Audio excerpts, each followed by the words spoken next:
Did you know that by 2025, San Francisco became one of the cities with the highest homelessness rates in the entire United States? Or that the city spends nearly $1 billion every year to tackle the crisis, yet the number of people living without shelter keeps climbing? That's right. The streets may appear cleaner now with fewer visible tents, but that doesn't mean the problem has been solved. Those who are homeless in America, especially in San Francisco, haven't disappeared. They've simply been pushed out of sight, forced to move from one sidewalk to the next. The crisis hasn't been resolved, it's just been relocated. Today, beneath a storm of political arguments and new policies, San Francisco is slipping deeper into a humanitarian disaster that's sending shockwaves across the nation. What turned a global tech hub, a city once synonymous with innovation and progress, into the epicenter of one of America's most alarming social breakdowns. This video exposes the hidden truth behind homeless in America, unraveling the numbers, the failed policies, and the painful realities unfolding every single day in San Francisco. Because this is no longer a local issue, it's a moral test for an entire nation. If you believe what's happening in San Francisco and across the US is something that can no longer be ignored, leave a comment, share your story, and subscribe to the Daily Homeless News channel. Every like, every share helps strip away the illusion and bring the truth to light, revealing the cracks beneath the city's glittering skyline.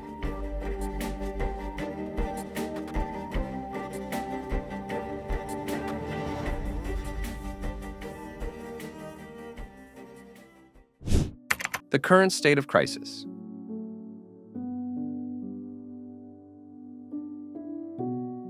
By 2024, more than 8,300 people in San Francisco were living without stable housing. Nearly 4,000 found temporary refuge in shelters, while over 4,300 slept outdoors, beneath overpasses in public parks, or inside sprawling tent camps that have become permanent landmarks of urban life. The crisis isn't just growing, it's evolving. Chronic homelessness now affects nearly 3,000 individuals, a number that's surged dramatically in recent years. Even more alarming is the 94% rise in homeless families. This isn't just about addiction or job loss anymore. It's about kids doing homework in the backseat of cars. About parents waiting in food bank lines while holding eviction notices.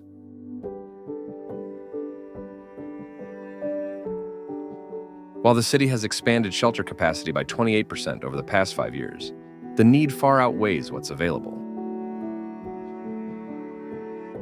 Wait lists are endless. Temporary beds fill up within hours. And still new tents appear curling around neighborhoods, once defined by calm and cleanliness. The housing crisis now touches every corner of daily life, from overcrowded emergency rooms to downtown streets that feel increasingly unsafe.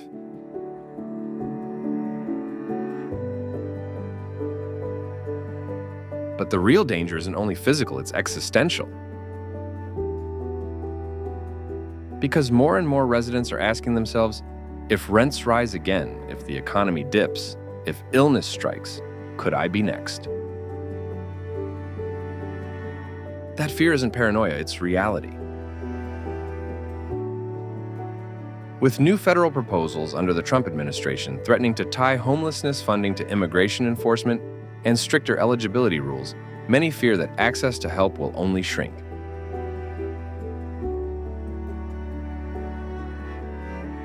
Homelessness is no longer a distant problem, it's a shadow inching closer to every doorstep. And while San Francisco keeps cycling through short-term fixes, the truth is undeniable: this is not a failure of compassion. It's the cumulative collapse of decades of inconsistent policies, unaffordable housing, and a safety net too frayed to hold. That's the story of Homeless in America, a crisis that no longer hides on the margins, but defines who we are and who we've chosen to leave behind.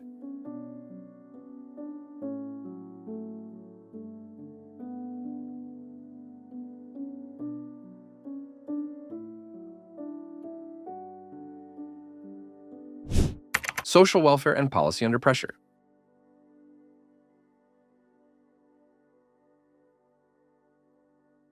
San Francisco hasn't been standing still.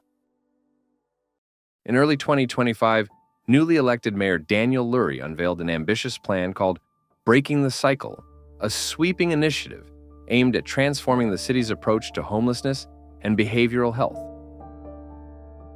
The proposal calls for 1,500 additional shelter beds, expanded addiction treatment facilities, and legal reforms that would make it easier to place individuals under involuntary psychiatric care in extreme mental health situations.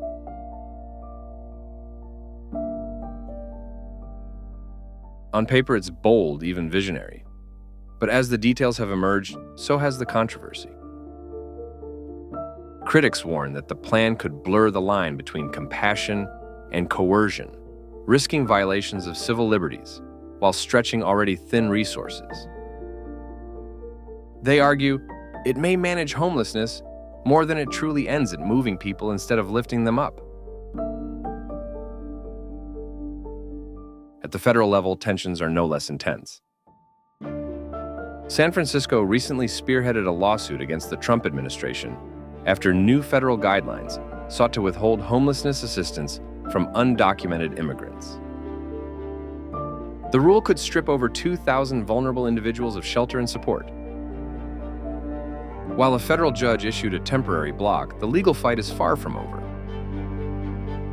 The city's defiance reflects a much larger national question: should humanitarian aid be politicized, or should it serve every person in crisis, regardless of immigration status?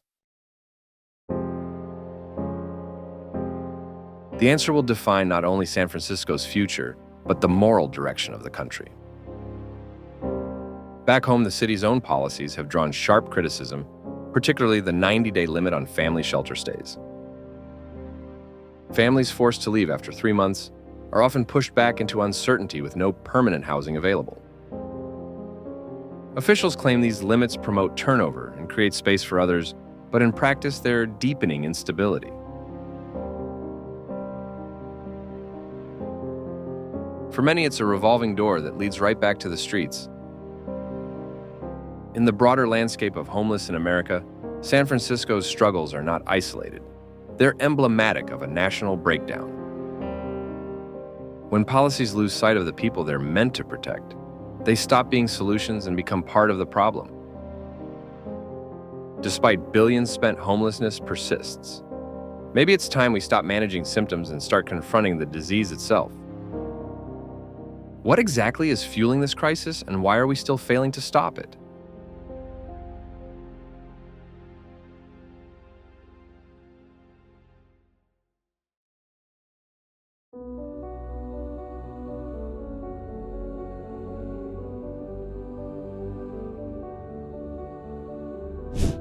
Digging deeper into the root causes. The crisis of homeless in America didn't appear overnight. It's the byproduct of decades of interconnected economic, political, and social failures that have been ignored for too long. At its core lies one undeniable truth: housing has become a luxury. In San Francisco, the average rent for a modest one-bedroom apartment now surpasses $3,000 per month, effectively shutting out not just the poor, but a growing share of the working class. Even those working 2 or 3 jobs can no longer keep pace. The city's relentless tech boom has driven housing demand through the roof, inflating property values and displacing thousands in its wake. The market as it stands makes no room for anyone outside the upper class, but rent alone doesn't tell the full story. And I'll never forget the first night I was homeless. I was first time ever being homeless in my life. Didn't even know about homeless shelters, didn't know anything. And I sit in my truck, and I never would forget this. Tears came down my eyes. Deep-seated issues, untreated mental illness, addiction, domestic violence, and structural racism continue to feed the cycle. Formerly incarcerated individuals face systemic housing discrimination. LGBTQ+ youth, often rejected by their families, find themselves without shelter. Many others begin their descent into homelessness after a hospital discharge, a lost job, or aging out of foster care moments where a safety net should exist but doesn't. Political forces have made matters worse. Restrictive zoning laws across California block affordable housing development, even when funding exists.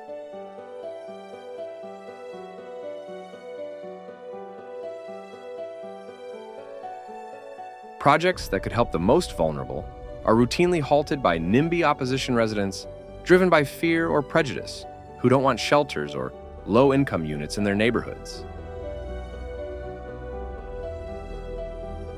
Meanwhile, legal debates over psychiatric holds shelter limits and anti-camping ordinances reveal a society torn between maintaining order and preserving individual rights. These measures may appease public anxiety, but they fail to tackle the systemic roots of being homeless in America: economic inequality, broken healthcare systems, and the absence of real opportunity.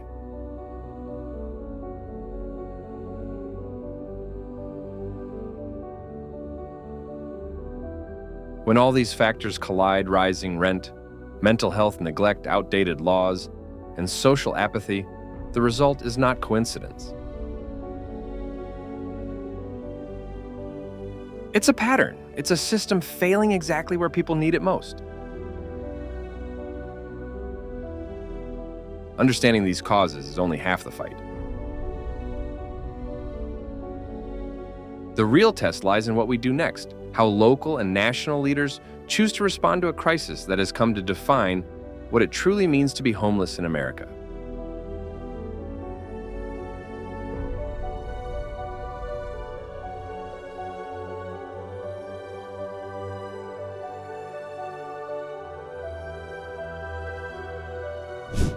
Government response progress, or patchwork.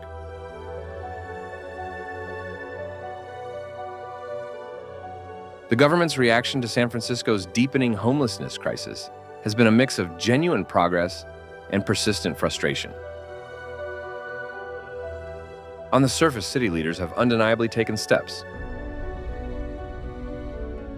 Supportive housing programs have expanded, new pilot initiatives aimed to stabilize families teetering on the edge, and hundreds of shelter beds and mental health services have been added. Mayor Daniel Lurie's administration has even begun to streamline collaboration between housing and public health departments, a reform advocates have demanded for years. Yet despite these visible efforts, the city is still nowhere near turning the corner. Residents grow increasingly impatient as the streets tell a different story, one of tense exhaustion and despair. San Francisco now spends nearly $1 billion each year on homelessness programs. Yet the number of people living unsheltered continues to climb. Critics say the problem isn't a lack of funding, but a failure of structure, a sprawling bureaucracy where money vanishes into red tape, inflated contracts, and political infighting.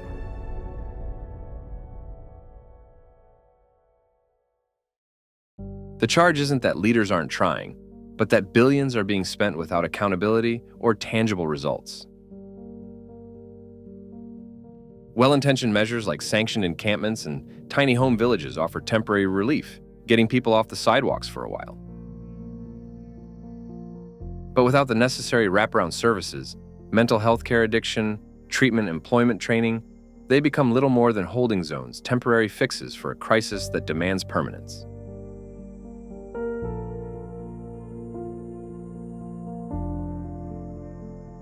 And then there are moments that expose the city's misplaced priorities.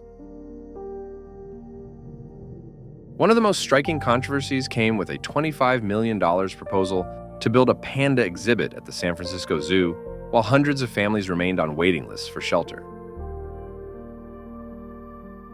The optics were devastating, a glaring symbol of a city that could find millions for imported wildlife, but not for its own unhoused residents. This debate wasn't just about budget lines. It revealed something deeper, a moral disconnect in a city already defined by inequality.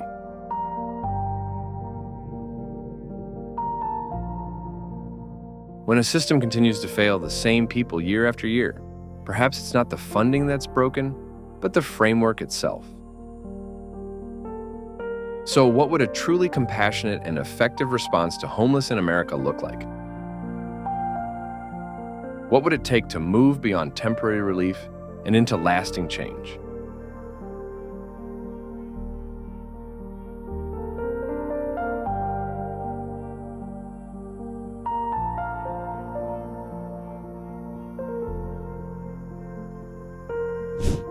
A real solution: what needs to change?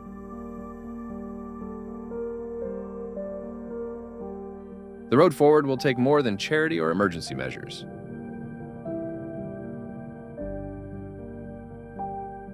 It requires a complete rethinking of how we understand housing poverty and human dignity.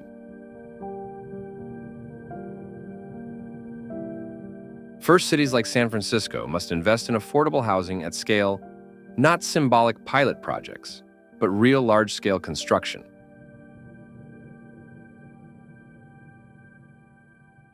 That means challenging developers, reforming zoning restrictions, and building mixed-income communities where low- and middle-income families can actually live.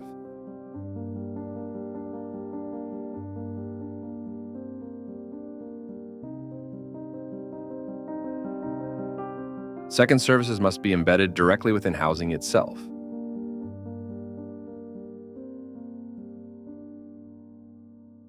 Stable homes need to include access to mental health care, addiction, recovery childcare, and job training, essential supports that give people the tools to rebuild their lives.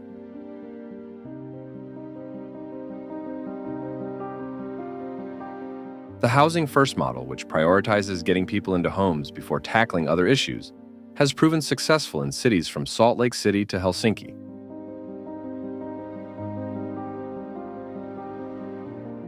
It's time to stop treating it as an experiment and start treating it as national policy.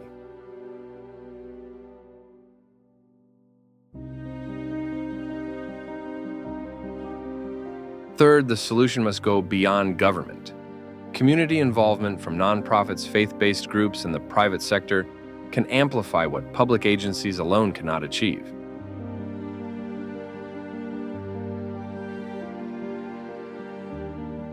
Real progress happens when compassion becomes collective, not conditional.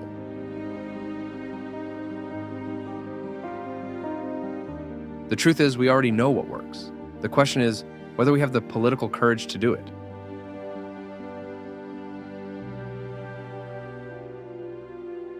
Because until we stop prioritizing image over impact and truly put people before politics, homeless in America will remain not just a crisis, but a reflection of who we've become.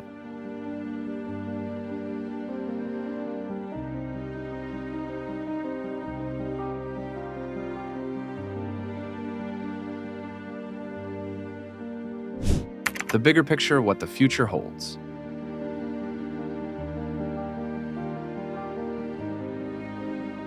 San Francisco stands at a defining crossroads. The future of homeless in America and of this city itself hinges on the choices we make right now.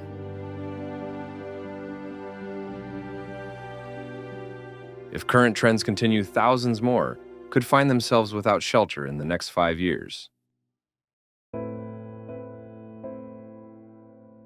Rising rents, widening inequality, climate change, and economic instability threaten to drive this crisis into even darker territory.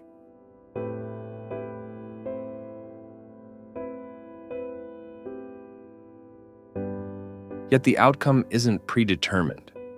The story can still change if we have the courage to write it differently.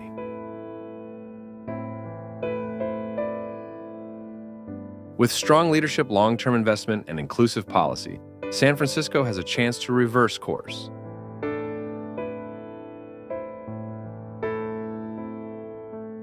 There are glimmers of hope, a growing emphasis on data-driven solutions, the appointment of leaders with real expertise in homelessness, and a public that's increasingly demanding action rather than excuses.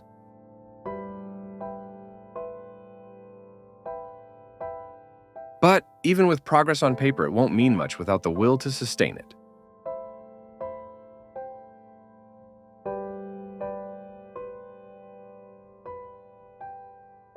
Solving this crisis requires more than money or mandates. It demands a cultural shift. We must move from judgment to understanding, from blame to empathy. The question isn't whether we can end homelessness, it's whether we care enough to try. Because how we answer that will decide San Francisco's legacy. Will it become a model of resilience and reform, or a cautionary monument to neglect?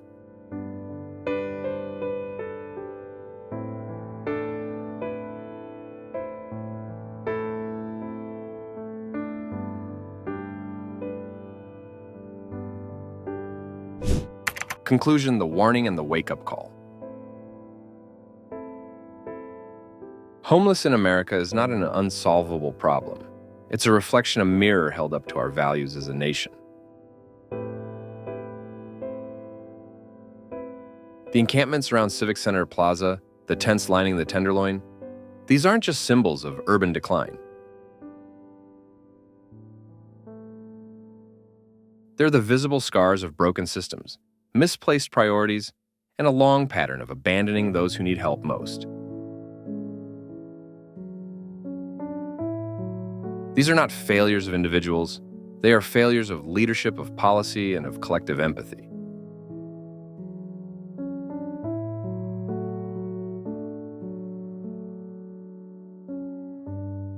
San Francisco, a city celebrated worldwide for its wealth, innovation, and progressive ideals, now finds itself facing a moral reckoning. How can a place so rich in opportunity allow so many of its people to sleep and die without shelter? The longer we avert our gaze, the deeper the roots of this crisis will grow. It's not only the streets that are deteriorating, it's the moral foundation of our society.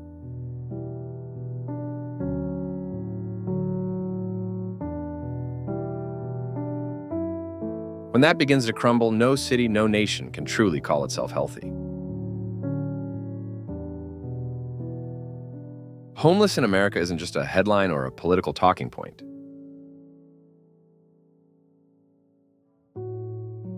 It's a national emergency, one that demands courage, coordination, and humanity.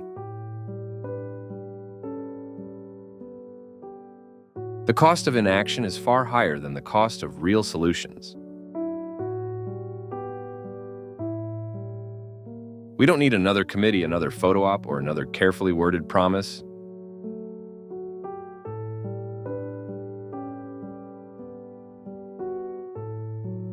What we need is action, coordinated, compassionate, and unapologetically human. That means building housing that working people can actually afford.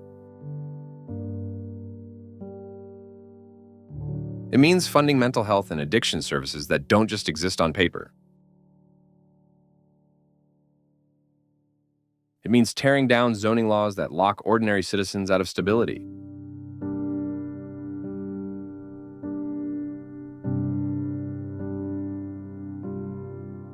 And it means holding leaders accountable when their priorities stray from the people they serve.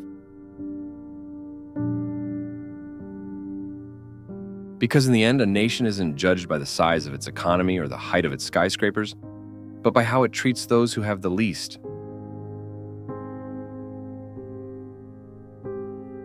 And right now, by that measure, we're falling short.